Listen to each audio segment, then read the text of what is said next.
আসসালামু আলাইকুম। আশা করি সবাই অনেক অনেক ভালো আছেন। আলহামদুলিল্লাহ অনেক ব্যস্ততার মাঝে আজকে আমরা একটু ভিন্ন ধরনের কাজ করব, সেটা হচ্ছে দুটি বড়ই গাছের চারা রোপণ করব। বেশ কিছুদিন আগে আমরা এই বড়ই গাছের চারা দুটি রোপণ করেছিলাম এবং সেটার ভিডিও করে আপনাদের দেখিয়েছিলাম।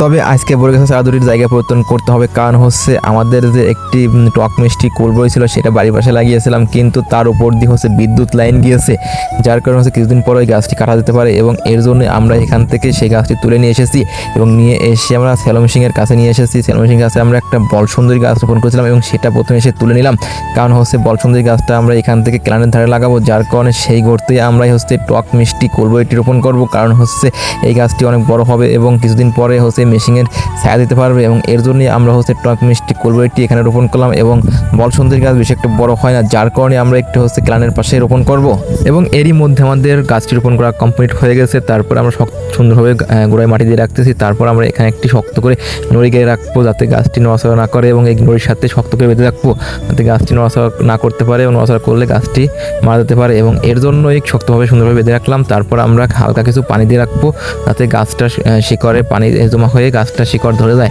যার কারণে হালকা কিছু পানি দিয়ে রাখলাম। তারপর আমরা এখান থেকে চলে যাবো ক্যালানের ধারে গিয়ে এই বল সুন্দরী গাছটি রোপণ করতে হবে। তবে একটা তো জানিয়ে রাখা ভালো যে আমাদের এই ক্যালানের ধারে অনেক ময়লা আবর্জনা ছিল, সেগুলো আমরা সকাল সকাল এসেছিলাম এবং এসে প্রথমে পরিষ্কার করে রেখে গেছিলাম। তারপর আমরা এসেছি এই বড়ই গাছগুলি রোপণ করার জন্য।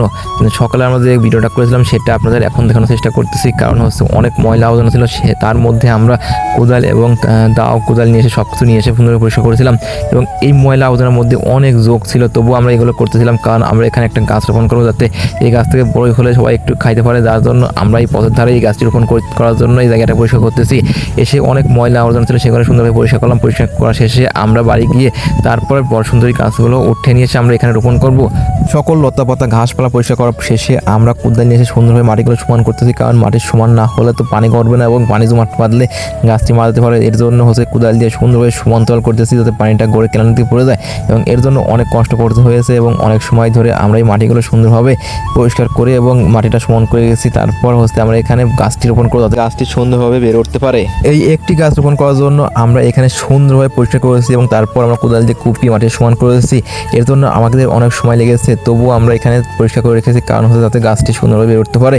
এবং এরই মধ্যে আমাদের কাজ কমপ্লিট করে বাড়ি চলে যায় এবং তার কিছুক্ষণ পরে এসে আমরা এই গাছ দুটো রোপণ করতেছিলাম এবং ওখানে আমরা হচ্ছে টক মিষ্টি কুল বড়িটি রোপণ করেছি এবং সেখান থেকে বড় সুন্দরী গাছটি উঠে নিয়ে এসেছিলাম এবং সেটা এনে আমরা এখানে সুন্দরভাবে মাটিটা গর্ত করে এবং মাটির নিচে পানি দিয়েছিলাম, কারণ হচ্ছে মাটির নিচে একটু ফাঁকা আছে, যার কারণে পানি দিয়ে মাটিটা একটু এঁটে নিলাম। তারপর আমরা গাছটি রোপণ করলাম যাতে গাছটি বাঁচার সম্ভাবনা থাকে বেশি, এবং এর মধ্যে আমরা গাছটি রোপণ করা শেষ হয়ে গেছে। তারপর আমরা গোড়ায় সুন্দরভাবে মাটি দিয়ে রাখতেছি, মাটি দিয়ে তারপর হালকা কিছু পানি দিয়ে দেবো এবং গাছটি রোপণ করা শেষ করে আমরা এখানে সুন্দরভাবে বেড়া দিয়ে দেবো যাতে কোনো ছাগল গরু না এসে গাছটি নষ্ট করে নিতে পারে।